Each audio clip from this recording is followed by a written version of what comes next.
प्रिय बच्चों नमस्कार, स्वागत है आपका आपके अपने चैनल बनता है एग्जामिनेशन 0.5 में। तो रोजाना की भांति आज मैं फिर आपके सामने जीके एवं जीएस का प्रैक्टिस सेट लेकर आया हूं, जो कि एसएससी जीडी के लिए बहुत ही महत्वपूर्ण सिद्ध होगा। ठीक है बच्चों, तो आज का हमारा पहला क्वेश्चन है, उकाई परियोजना किस नदी पर है। पहले क्वेश्चन पूछ रहा है बच्चों आपसे कि उकाई परियोजना जो है वो किस नदी पर है। क्या महानदी पर है, क्या सतलज नदी पर है, क्या ताप्ती नदी पर है, या फिर गंगा नदी पर है। चार विकल्प आपके सामने दिए हुए हैं। सही विकल्प का चयन करें, वो कमेंट करके बताएं बच्चों किसका आंसर किया जाएगा। यदि बच्चों अभी तक चैनल को सब्सक्राइब नहीं किया तो सब्सक्राइब करें, शेयर करें और लाइक करें। उकाई परियोजना किस नदी पर है, जल्दी से। तो बच्चों इसका आंसर हो जाएगा option number C for Chennai. Ukai परियोजना है जो कि ताप्ती नदी पर स्थित है। ठीक है बच्चों, साथ ही साथ बताते चलें आपको कि महानदी आपकी हीराकुंड, महानदी पर हीराकुंड बांध है, सतलज नदी पर भाखड़ा नागर बांध है। ठीक है बच्चों, इस प्रकार इसका आंसर हो जाएगा सी फॉर चेन्नई यानी ताप्ती नदी।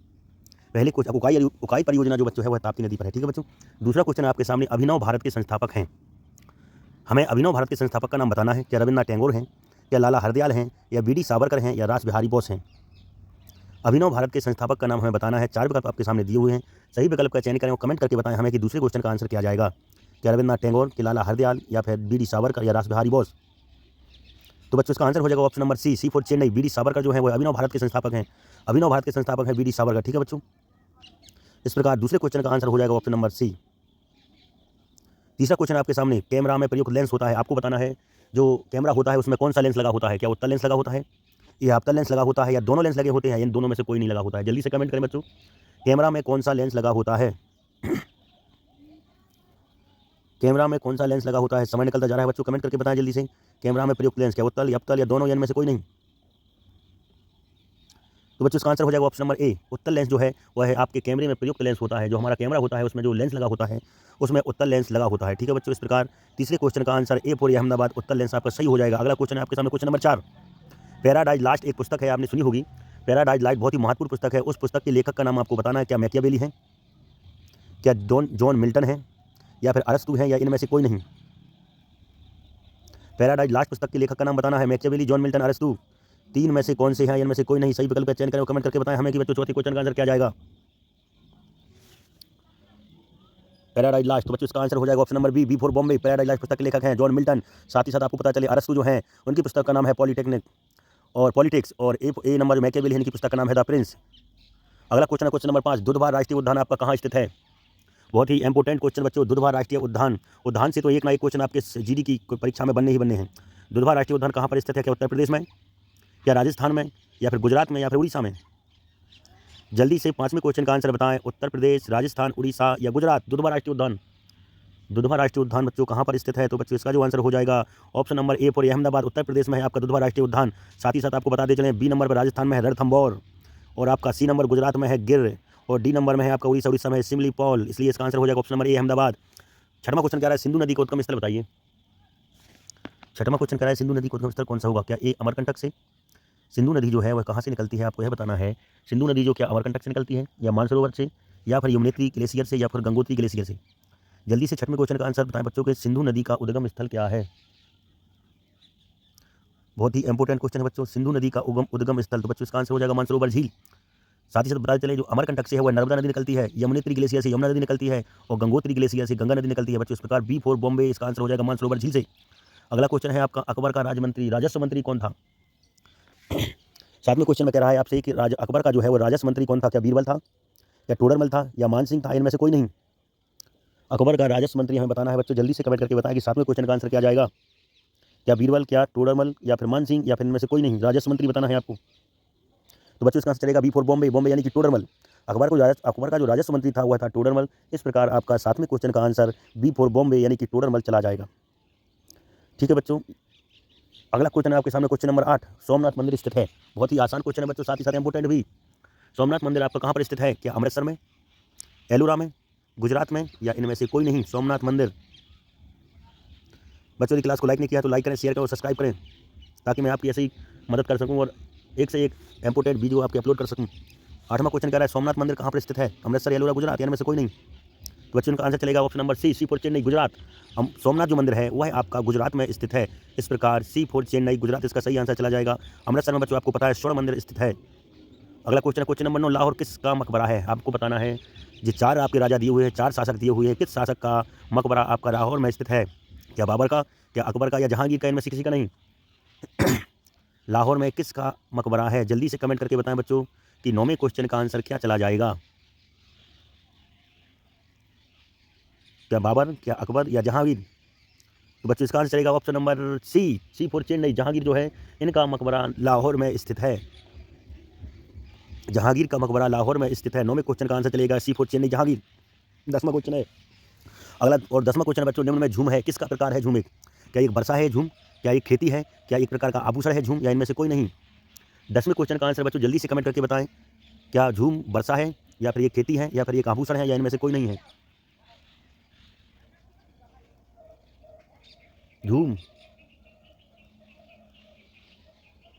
तो बच्चों इसका आंसर चला जाएगा आपका बी फॉर बॉम्बे, एक प्रकार की खेती है। झूम जो है बच्चों एक प्रकार की खेती है जो असम वगैरह में जो पहाड़ी एरिया होते हैं वहाँ पर सीढ़ीदार बनाकर झूम कृषि की जाती है। इसलिए आपका 10वें क्वेश्चन का आंसर चला जाएगा बी फॉर बॉम्बे, एक खेती है। 11वां क्वेश्चन कर रहा है संघ की राजभाषा का उल्लेख कीजिए। बहुत ही अच्छा क्वेश्चन है बच्चों। जो आपका संविधान है, संविधान के किस अनुच्छेद में संघ की राजभाषा का उल्लेख है? क्या अनुच्छेद 360 में है, या अनुच्छेद 108 में है, या अनुच्छेद 51 में है, या अनुच्छेद 343 में है? जल्दी से बच्चों, बहुत ही इंपॉर्टेंट क्वेश्चन है और आसान भी। किस अनुच्छेद में संघ की राजभाषा का उल्लेख है? संघ की राजभाषा का उल्लेख किस अनुच्छेद में है?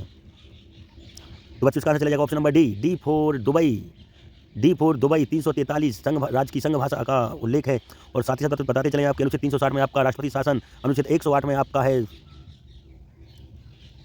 108 में बच्चों आपका है संयुक्त बैठक। अगला क्वेश्चन है आपका 12वां क्वेश्चन, मैटूर बांध कहाँ स्थित है? मैटूर बांध जो है बच्चों कहाँ पर स्थित है? क्या तमिलनाडु में है, क्या गुजरात में है, या महाराष्ट्र में है, या असम में है? मैटूर बांध आपको बच्चों बताना है कहाँ पर स्थित है। क्या तमिलनाडु में है, क्या गुजरात में है, या महाराष्ट्र में, या असम में?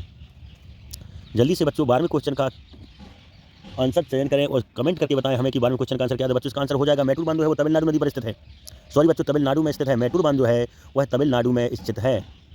इस प्रकार आपका 12वें क्वेश्चन का आंसर चला जाएगा option number A for Ahmedabad, Tamil Nadu. अगला क्वेश्चन है 13वें नंबर का। 13वें नंबर पूछ रहा है आपसे इलेक्ट्रॉन होता है, हमें बताना है जो इलेक्ट्रॉन होते हैं वो क्या धनावेश होते हैं, या ऋणावेश होते हैं, या दोनों होते हैं? धन और ऋण दोनों होते हैं, इनमें से कोई नहीं।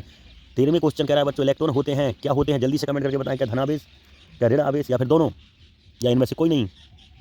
बच्चों चैनल को सब्सक्राइब नहीं किया तो सब्सक्राइब करें, शेयर करें और लाइक करें ताकि आपके लिए ऐसी क्लास मैं अपलोड करता रहूं। तो बच्चों इसका आंसर जो चला जाएगा वो चला जाएगा option number option number B for Bombay. जो आपके इलेक्ट्रॉन होते हैं बच्चों वो ऋण आवेश होते हैं, और जो साथ ही साथ बताते चले जो प्रोटॉन होते हैं वह आपके धन आवेश होते हैं। ठीक है बच्चों, ध्यान रखना इस बात को, प्रोटॉन धन आवेश और इलेक्ट्रॉन ऋण आवेश। ठीक है बच्चों, 14वां क्वेश्चन आपके सामने, खजुराहो के मंदिर बनवाए थे। जो खजुराहो के मंदिर हैं बच्चों वह किसने बनवाए थे, किस शासकों ने बनवाए थे? क्या गुप्त शासकों ने बनवाए थे, या पल्लवों ने बनवाए थे, या फिर चंदेल राजाओं ने बनवाए थे, या फिर इनमें से किसी ने नहीं बनवाए थे?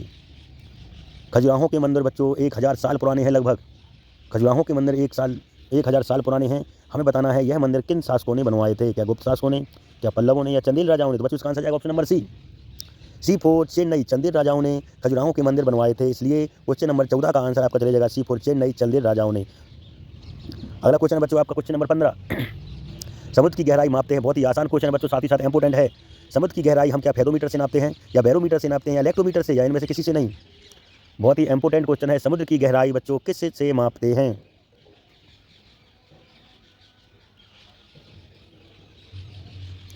समुद्र की गहराई किस से नापते हैं? जल्दी से कमेंट करके बताएं कि 15वें क्वेश्चन का आंसर क्या चला जाएगा। तो बच्चों इसका आंसर हो जाएगा ऑप्शन नंबर ए फेरोमीटर।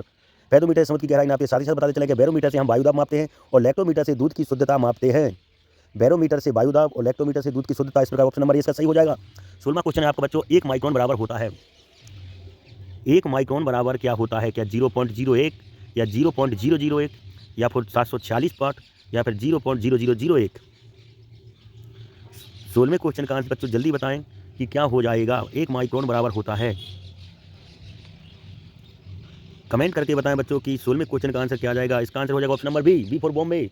0.001 1 माइक्रोन के बराबर होता है। ठीक है बच्चों, 1 माइक्रोन बराबर होता है 0.001, इसलिए ऑप्शन नंबर बी सही हो जाएगा, बी फॉर बॉम्बे। अगला क्वेश्चन है मुरारजी देसाई की समाधि स्थल का नाम क्या है?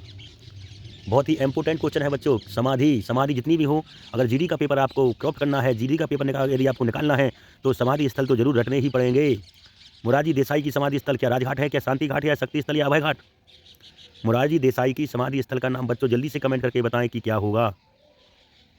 राजघाट, शांति घाट, शक्ति स्थल, अभय घाट? तो बच्चों इसका आंसर हो जाएगा option number D for Dubai.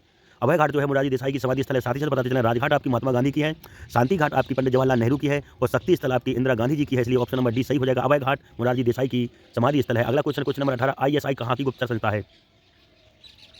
18वें question में कह रहा है ISI कहाँ की गुप्तचर संस्था है? क्या पाकिस्तान की, क्या भारत की, क्या जापान की, क्या ईरान की? बच्चों एक एक क्वेश्चन को मैंने सभी सिलेबस में से सिलेक्ट करके लिया है। 2 क्वेश्चन मैंने इतिहास से लिए हैं, 2 क्वेश्चन मैंने भूगोल से लिए हैं, 2 क्वेश्चन मैं राजनीति से लिए हैं, नागरिक शास्त्र से भी लिए हैं और आपकी विविध से भी लिए हुए हैं। आईएसआई कहाँ की गुप्तचर संस्था है बच्चों? यह है option number A for Ahmedabad, यह पाकिस्तान की आपकी गुप्तचर संस्था है। ठीक है बच्चों, आईएसआई रट लीजिए, कहाँ की गुप्तचर संस्था है? तो यह पाकिस्तान की है, इसलिए option number A for Ahmedabad सही हो जाएगा। अगला क्वेश्चन है आपको 19वें नंबर का, गोवा की राजभाषा। गोवा की राजभाषा आपको बतानी है, क्या कन्नड़ होती है, क्या तमिल होती है, या फिर कोंकणी है, या फिर मलयालम है? गोवा की राजभाषा जल्दी से कमेंट करके बताएं बच्चों कि गोवा की राजभाषा क्या है। गोवा में कौन सी भाषा बोलते हैं? क्या कन्नड़ बोलते हैं, क्या तमिल बोलते हैं, कोंकणी बोलते हैं, मलयालम बोलते हैं? गोवा की राजभाषा का कमेंट करके बताएं बच्चों कि गोवा में कौन सी भाषा बोली जाती है।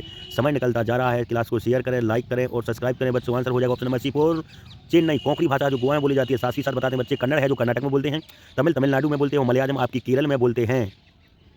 आज का लास्ट और अंतिम क्वेश्चन है बच्चों, 20वां आपका यूनिसेफ का मुख्यालय। जितनी भी आपकी संस्था है बच्चों, अगर एसएससी का पेपर, एसएससी जीडी का पेपर देना है तो जितनी भी आपकी ये संस्थाएं हैं, इनके सभी का मुख्यालय, उनका सन याद कर लीजिए, बिल्कुल रट्टा मार दीजिए, क्योंकि स्थापना वर्ष और मुख्यालय जरूर पूछते हैं बच्चों। यूनिसेफ का मुख्यालय कहाँ पर है?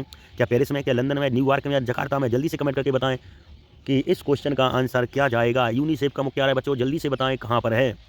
ऑप्शन नंबर सी सही चला जाएगा, न्यूयॉर्क में। यूनिसेफ का मुख्यालय बच्चों न्यूयॉर्क में है, इसलिए इस क्वेश्चन का answer C for Chennai, New York चला जाएगा। ठीक है बच्चों, ऐसी क्लास देखने के लिए चैनल को सब्सक्राइब करें, लाइक करें और शेयर करें। नमस्कार।